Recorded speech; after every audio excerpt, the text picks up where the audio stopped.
Hey guys, so today I'm going to be showing you some cool new stuff coming up in Mod Locator for MCPE after MCPE 0.15.x has released. So every time, Minecraft Pocket Edition has a big update like 0.14, 0.13, and then of course 0.15 is coming up, I always like to add something special to the update to make it, obviously better. So what I wanted to do with this update is to make it more informative while making it also quicker and easier. That's kind of what I've always tried to do.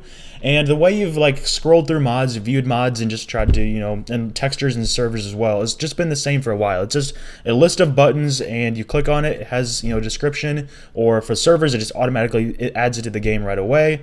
Texture packs, it brings up a dialogue with a picture in it. It's just been the same for quite some time now, so I wanted to change that up a little bit and make it a little bit easier to scroll through and find things without actually having to click on it. So I'm going to be showing you what I mean here with mods, textures, and servers. So let's go ahead and open up mods first and just take a look at what we have. So here you can see it is a lot different from what we had before. Obviously before, it was just a whole list of buttons, but now it has what is called a card view, which is just like this big square that has content and stuff in it. And here you can see it has the title up at the top, and when you click on it, it fades away. It has a image in the middle, and at the bottom it'll have the creator name, but since this is a test mod, it actually doesn't have a creator name because it's not an actual mod. So let's go ahead and just click on it here, and what it'll do is do the same old thing as it has before and bring up the title at the top and then the description in that box there, so you can see what it's all about and exactly what it does. So a lot of people have been asking for pictures with mods for quite some time now, and it's actually something I used to do in an older version of Mod Locator for MCPE when it was actually MCPE Mod Locator. I like that name more, but Google Play apparently didn't. I had to change it up, and I kind of went away from that. I don't really know why I did. I mean, I know I wanted to go with this different look with the dialogue here, as you can see, but what I used to do is actually have a completely separate page just for the mods, and I didn't really like that so much. I liked having the dialogue box a little bit more, so I think I figured out a way to make the image work a little bit better. So you can see it obviously right there. If you want to zoom in on it, you click image, click the image, and then it would usually pop up, but looks like it doesn't want to work right now. Sometimes, it's still testing. That's why it's not out yet, of course. But you can go back, close it, same old stuff. Install right there. Installs it just like it always has. And then you're good to go. Now, by default, actually, it won't do this. It won't actually load the card views up with the pictures when you're on cellular data, because obviously when it has to download pictures from the server, it is going to use more data than usual, so it's going to revert back to buttons when you're on cellular data. But if you want to change that, you can actually go up to the settings there in the top right and do show cards on cellular data, and then you'll be good to go. If you want to go back to the old classic buttons, even on Wi-Fi and in all situations, you can hit show buttons instead of cards, and usually when you would hit back, it would go back to the buttons, but you have to reload the page right now because I haven't completely finished that up. So you can see the button is back. You click on it, you still actually get the image. You can see right there. Oh, hey, that time it worked. Sweet. You still get the image if you want, but it isn't just right there. It's not right through the list. Would make it a little bit easier to tell what the mod is before you even click on it. But you can still obviously view it, and then everything works the same, except for the fact that it just crashed when I tried to install it for whatever reason. But that's how betas go, or not betas because it's not actually a test version. It's not even out yet. So yeah, that's just how that works. Just add those two different settings there. Usually I have show cards on cellular data turned on because these images that are being downloaded aren't really all that big. They're probably 50 to 100 kilobits or kilobytes per image. So if when there's like 30 mods, that will add up a little bit, but it's not really anything to be worried about. If you have like I have a 10 gigabyte data plan with rollover data, so I don't really have to worry about the pictures. But if you have like a limited data plan, I've seen some that are like 500 megabytes or 1 gigabyte, then you would probably want to turn that off. Or if you're someone who just uses a ton of data, which I'm definitely not, then that's also something you want to have turned off.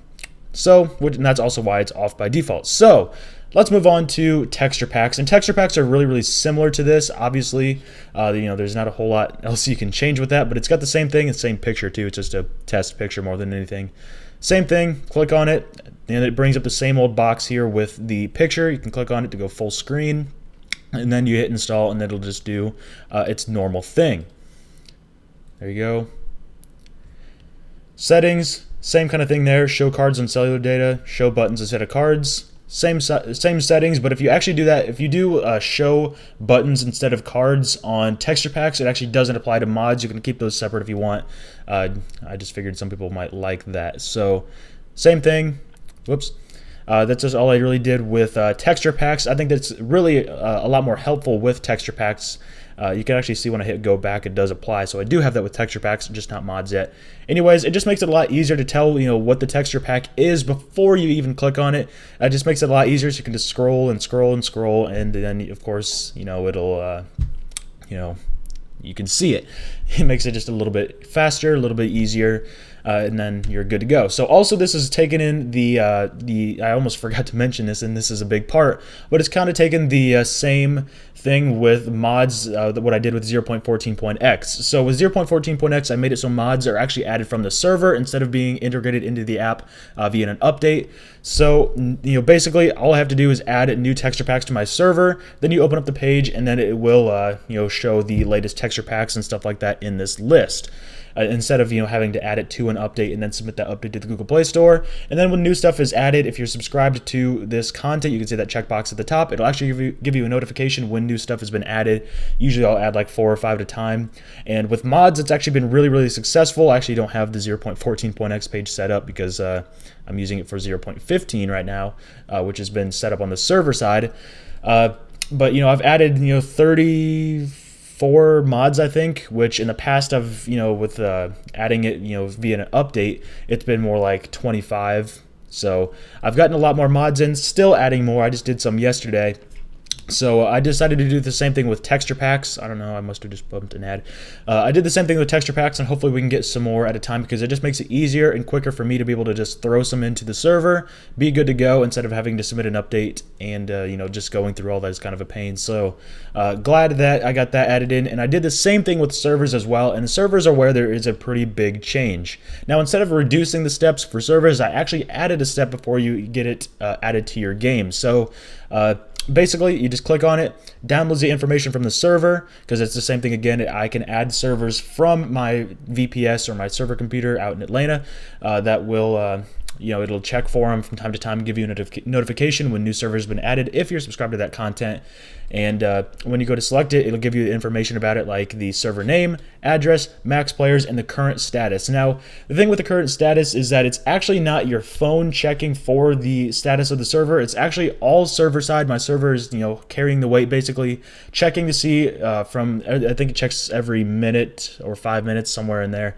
It'll actually check those servers to make sure they're online. So your phone's not actually doing the work. Your phone's just getting the information from the server, but my server is actually the one that's checking with those game servers to see if they're online or offline. So it makes it a lot easier. Most of the games or most of the apps that kind of go through servers and stuff like this actually have your phone doing all the work, and that uses more data, more resources, stuff like that, where mine is actually going to be different, or is different, and lets the server computer do all the work so your phone doesn't have to.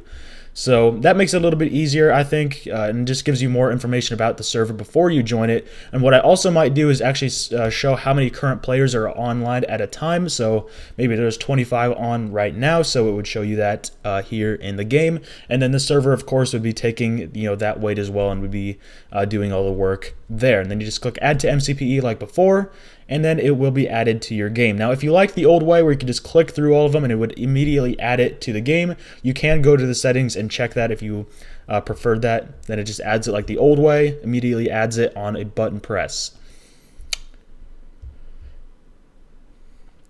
So that is it. That is the new update, some new stuff coming in. I think it makes it much easier. It's much more informative and quicker just to get through all of these pages and be able to do look through the different content and stuff. It makes it much easier. And I really want to know what you guys think. The only thing so far that I think I could change or might change, probably will change, is when you select image, instead of bringing you to that dialog right there, maybe just automatically go to full screen, because you already have seen the image one time right here. But I want to know what you guys think. That's why I like to make these videos, is just so you guys can give me some feedback. I just want to know what you guys want to see in it, because that's what it's about. It's about what you guys, the people using the app, want to see. It's not so much about what I find to be more enjoyable and stuff like that. It's all about what you guys want. So I really want to hear some feedback. Leave your comments down below. I just really want to know what you guys think of these new changes, and if you like the old way more or wanted to see some tweaks to the new stuff, or if you like it as it is. Just leave your comments down below. I'll be excited to be reading those, and I hope to see you all in the next video. Thanks for watching.